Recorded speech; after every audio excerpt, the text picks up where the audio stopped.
This is me. You're probably wondering how I got. Okay, my friend told me to make that joke, but let's be more serious. I'm sure you all know the term mascot horror. Mascot horror is a genre of horror games that have an easily recognizable, marketable character as the lead antagonist.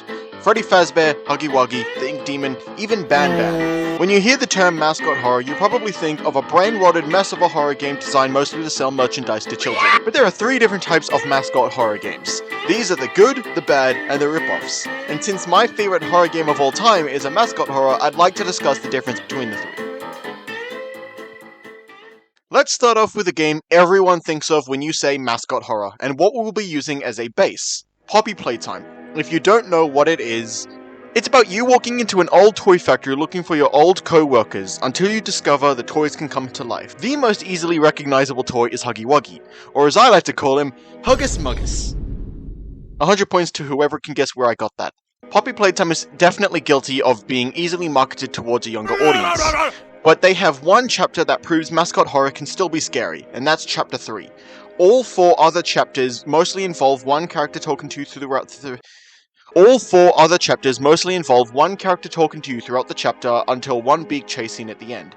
Huggy Wuggy, even though he doesn't talk, Mummy Longlegs, Dr. Harley Sawyer, but in chapter 3 the villain is Catnap. And instead of being blah blah blah, spooky evil guy, I'm gonna kill you, he stalks you throughout the chapter, using his red smoke on you to make you hallucinate, making you feel unsafe everywhere you go until a big fight at the end.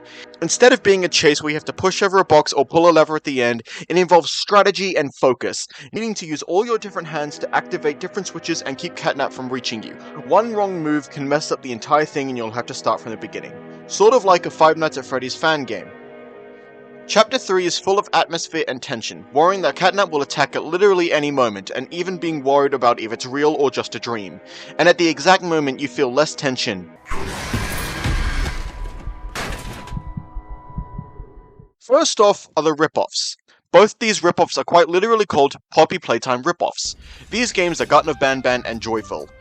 Old location with toys made for kids that come to life. Except done worse and more half-assed. Joyville is full of bright, oversaturated colors and characters that look like they were made to be in a YouTube Shorts mukbang animation. Most mascot horror games have a gimmick to differentiate themselves from others. Poppy has the hands, and Joyful has this bear. The hands in Poppy Playtime make sense. The entire factory is built like it's supposed to be fun. These hands are made for electrical work and heavy lifting while staying in theme. But the Joyville bear is just bear that open door. That's pretty much it. And to be honest, Joyful is so uninteresting that I didn't even realize Chapter 2 came out.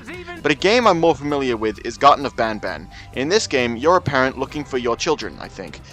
This game is riddled with mascot horror originality. The gimmick in this game is this drone you control with a remote. And it pushes buttons. And it also pushes buttons. Side note, the developers don't know how to make a game. The voice acting is awful. You've had a rough day. The animation looks like something I would make. The designs are generic and there are about 1 million polygons for each object. And the developers are kinda immature. The games they make don't have enough content to last 2 hours and they aren't fun enough to be replayable. So everyone buys the chapter, beats it, then refunds it. And the developers have a tantrum about it. The voices are very slow. Don't worry. I won't get rid of you or collect you just yet. And some of it is taken up by tasks that are designed to take a long time. And even then, people still beat it in under 2 hours. Why do they keep crapping these chapters out? For money. If you want to make a horror game designed just to sell toys to children, the least you could do is make it somewhat entertaining for the people making videos on it.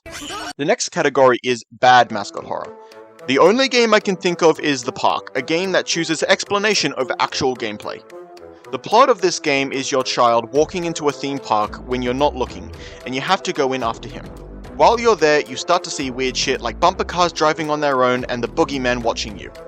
This is a mascot horror game because of this one character, some chipmunk guy I can't be fucked to remember the name of. He only appears twice and isn't actually a threat at all. In fact, you kinda can't die in this game. It has about 2, maybe 3 decent scenes that visually explain your character's dark past, such as the fear of childbirth as the roller coaster you're on flashes to scenes of you being rushed to the hospital, The electrical roof of the bumper cars acting as a more exaggerated electroshock therapy session, and a scene where Lorraine, just looked up her name for the video, sees cuts on her wrists, which I'm not sure I can show.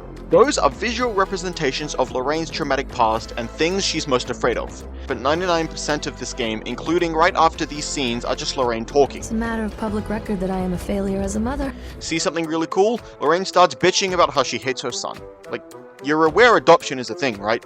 Callum clearly upsets you a lot and you're abusive towards him. It's better for both parties to just give him up to a family that actually chooses to have him around. I'm not exaggerating.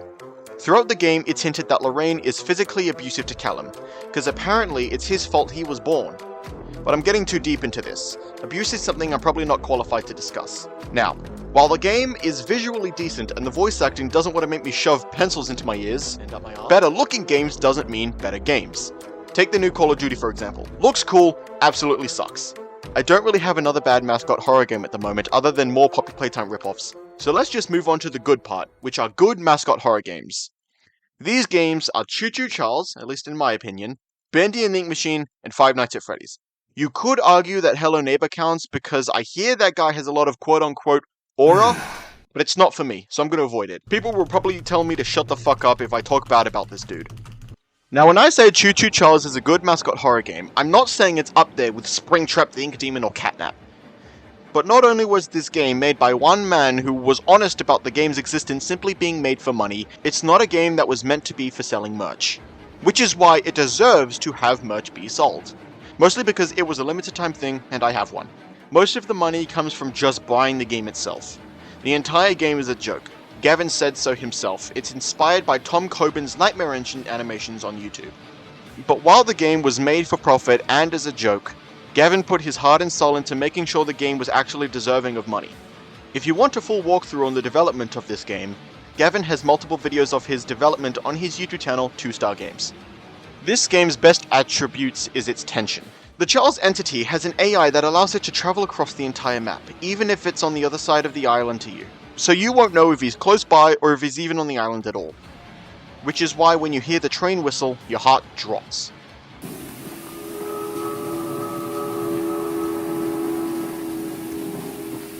This game tries to expand on its lore of where Charles came from, and this small rock thingy that shows Charles has been around since the caveman times. But with no confirmation on if there will be a sequel, we'll just have to leave the original Charles in the bloody mess we left him in under the bridge. Now on to the two games that are known for actually giving a shit about its world building. We'll start off with the more subjective one, which is Five Nights at Freddy's. I like Security Breach and Secret of the Mimic, but a lot of people including Markiplier have expressed their disinterest for the newer games. So we will be talking about the ones specifically made by Scott Cawthon himself, which are the first 6 games. These games focus mostly on lore about the 5 murders by William Afton, who has had more impact on the world of horror than Slender Man, despite both movies coming out 100 years too late. At least the first Five Nights at Freddy's movie was decent. I haven't seen a single person say they enjoyed the Slender movie. The cover looks fucking awesome though. They put all their effort into that and had none left for literally anything else. All 6 FNAF games have something to do with Afton. FNAF 1 sets up the world Afton had built. FNAF 2 takes place during the 5 murders. FNAF 3 has Springtrap. FNAF 4 is in the Afton house. Sister Location was a place quite literally built by Afton himself, while playing as another Afton, searching for another Afton. And FNAF 6 is Afton's second death. But while lore is the main focus of the franchise, they make sure the game is scary enough to be enjoyed by people simply wanting to ruin their pants. You can still play the games without even knowing who Afton is. What made the first game so good was atmosphere. The dark old pizzeria with barely any lighting except for one light bulb in your office, and that doesn't even last long. The constant need to check the cameras to make sure you're not about to be caught by murderous machines. It's the Terminator, but furry. That's how everyone got into the game in the first place. The lore wasn't figured out until Matt Pat started his usual mumbo-jumbo. And while Pizzeria Simulator isn't full of atmosphere, and Afton looks like if Jimmy Neutron and a peanut had a child that didn't get enough air at birth, it has the most impact on the franchise because it's the day everything is put to rest. Everyone says it should have been the end of the series, and while I agree, I do like the games that came after because without them we wouldn't have Roxanne Wolf. Last but not least, we have Bendy and the Ink Machine. Again, in case you couldn't tell, I'm obsessed with this game. This game is mostly lore, but they explain it clear enough for it not to be hard to understand, while not clear enough to make it obvious. it still leaves enough for the player to figure out on their own. What the heck is this? Mostly through audio tapes that you can just walk past without even noticing. And on top of that, most of the deaths happen merely through skill issue. You're given an assortment of weapons and hiding places to defend yourselves. And while dying isn't a very easy thing to avoid, it's usually the result of either not paying attention or not knowing when to leave. Chapter 3 is a perfect example of this. Bendy can appear at any time and any place to start chasing you, so you are always on your toes. When he appears, it's obvious he's there. Everything goes dark and you hear his heartbeat and smoker's breath.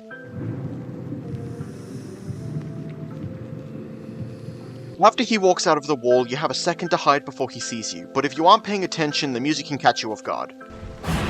Ah! Bendy runs faster than you and cannot be killed, so if you're not near a hiding place, you're kinda fucked. But they're scattered around the place enough to avoid a death being because of bad game design. Chapter 4 is mostly filled with puzzles that make it obvious it's a Mascot horror game, and that's why I think it's the worst chapter, but the heartbreak of realizing Boris is gone still leaves an impact.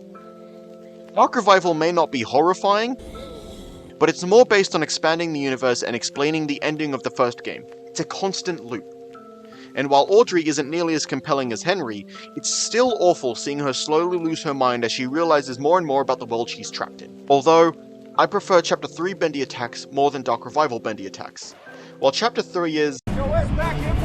Dark Revival is, haha, I'm here, you can die now. In Chapter 3, you can maneuver your way around the Ink Demon without even being seen. But in Dark Revival, if you get that message of the Ink Demon's arrival and you aren't near a hiding place, you're fucked. So Dark Revival deaths are a little bit based on bad game design. Still a perfect sequel. So while it's perfectly fine to say you hate Mascot horror, I'd like you to know that Mascot horror is a subgenre and can still produce a great game every now and then. And the constant need to be like Poppy Playtime isn't the genre's fault, but more the fault of people that just want to be trendy, and we should probably check their hard drives since they want to sell shit to kids so badly. I hope you enjoyed this video. My first info vid or whatever you call this did surprisingly well, so I think I should start making more content like this. If you want to see more like this, be sure to hit that like button to let me know you enjoyed it, and to subscribe to make it easier for me to have motivation. Don't get me wrong, I do this for fun as a hobby for myself, but the more people I entertain, the more I enjoy it. That is what YouTube is supposed to be for. Okay, bye.